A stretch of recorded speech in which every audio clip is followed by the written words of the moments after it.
Hello and welcome to the business episode of The Real Deal Show. My name is Asbeta Agambo. In this episode, we'll be talking about businesses and business opportunities in Daystar University of Campus. And Kibe reports. Style and fashion has grown tremendously over the recent past, specifically the tailoring market, which has received an increase in the number of fabrics and the methods of dressmaking. Let's have a look at what a few individuals had to say. Customer loyalty is important for businesses, and the only way to achieve customer loyalty in a business is by being honest. Honesty and being loyal and keeping deadlines, it just helps your customers come to you more often or rely on you more often. So for every business, there needs to be several things that work as principles or guidelines to run your business. Honesty should be on the top list. And then also, you're supposed to avoid disappointing your customers. So if you wrong them today, it's only kind for you not to wrong them the next time. But if you do wrong things every now and then it makes your customer withdraw from you and lose trust. Then in that way they go spreading word that this specific fundi or this specific business or shop does things like they're not reliable, so that you end up losing customers in the long run. There's a lot of pressure when it comes to the tailoring business, and most of the customers complain about not being satisfied by the services offered.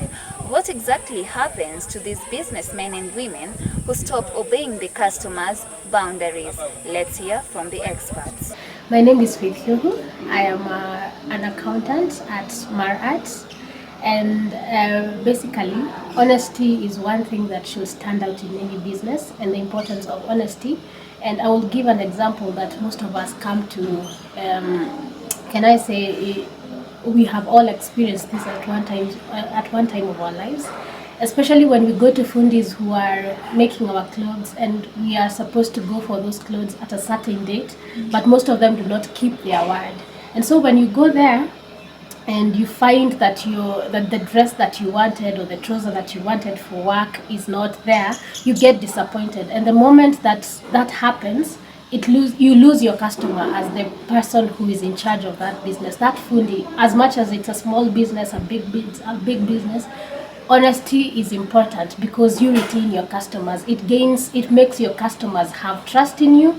They can depend on you. It's dependability, you are reliable when you have honesty in a business. Reporting for The Real Deal Show, my name is Ann Kibe.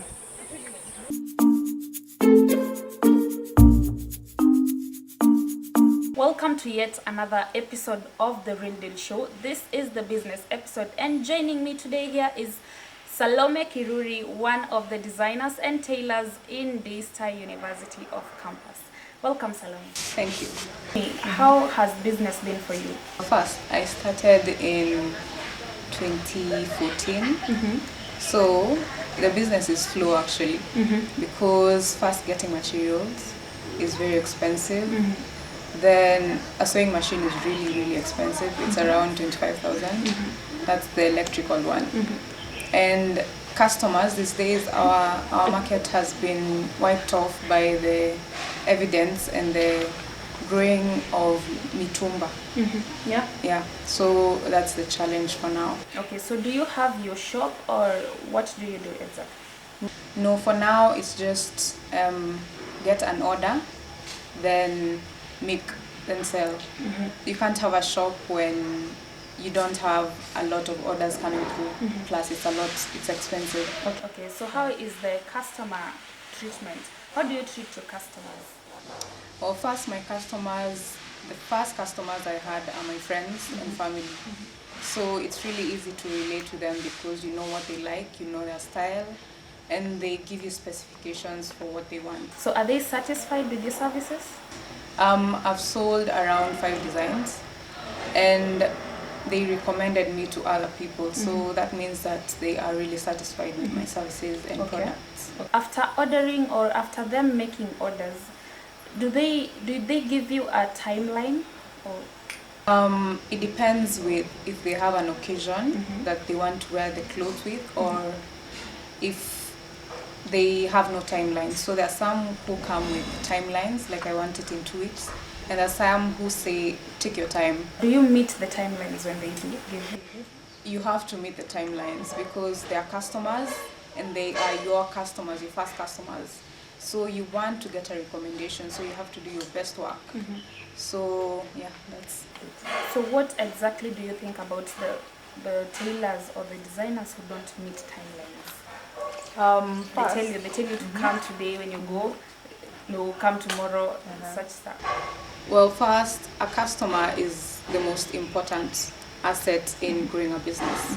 So if you don't meet the timeline, that means they're not satisfied and they will not come back to you for after sales services. So for every customer, you have to meet the deadline and you have to make sure that they're satisfied with what you're giving them. You know, this is a habit that is so that has a lot of tailors ruining their business.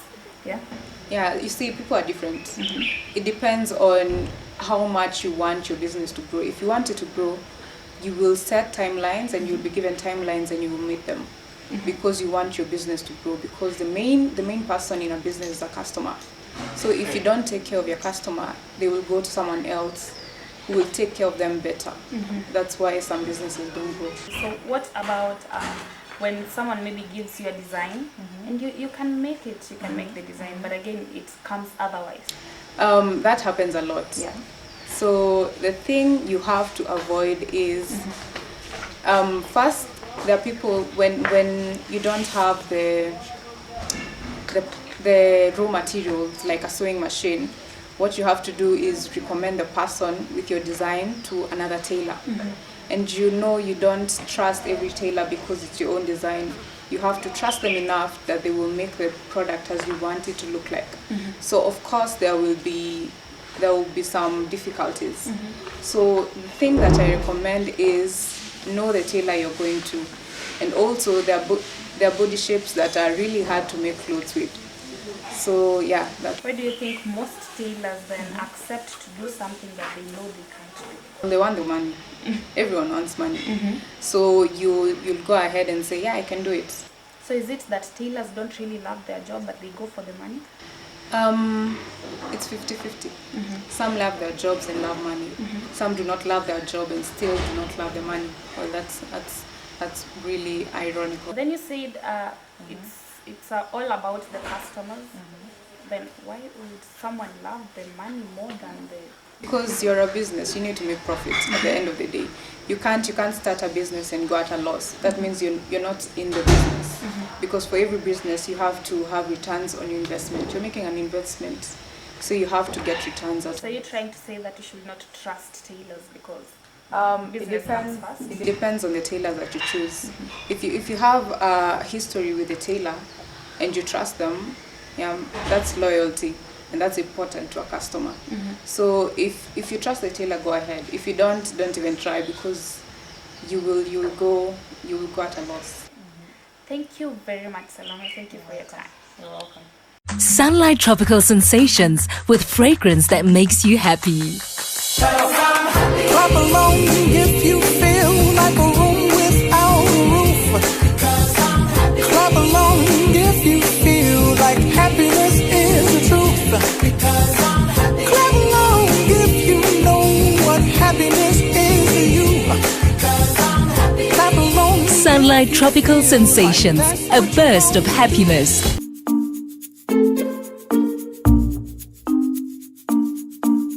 Hi guys, my name is Sylvia Njuma and I'm reporting for the Real Deal Show, and we are going to take interview shots on how the social media is affecting the youth and some of the solutions that we can look into.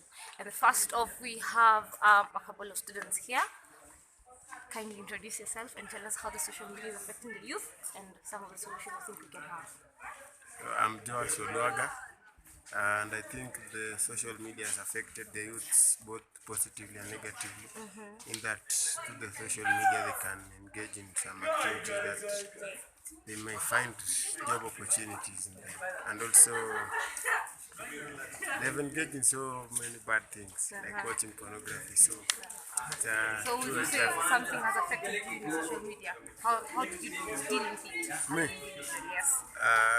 I haven't been affected that much. Just one incident of relationship things. Relationship. Yeah. Interesting. Thank you. And that was one of the students in Athi River campus. Now to on set our other friend. Yes. Hi.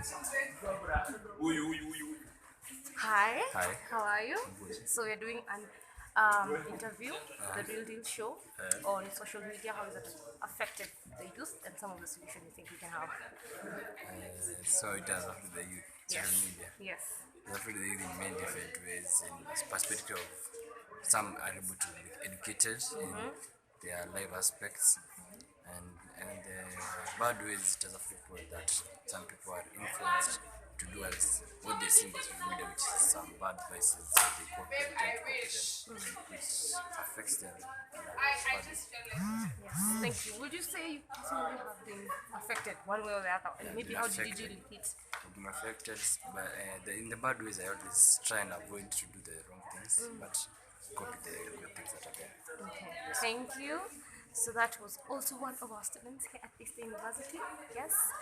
On to our next interviewee. Yes. Sign next.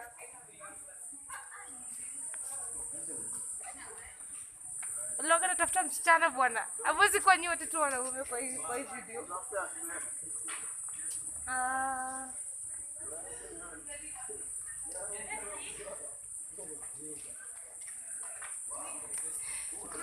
Yes, and on to our last and not least interviewee. Can you tell us how do you think the social media has affected the youth and some of the solutions that we can get?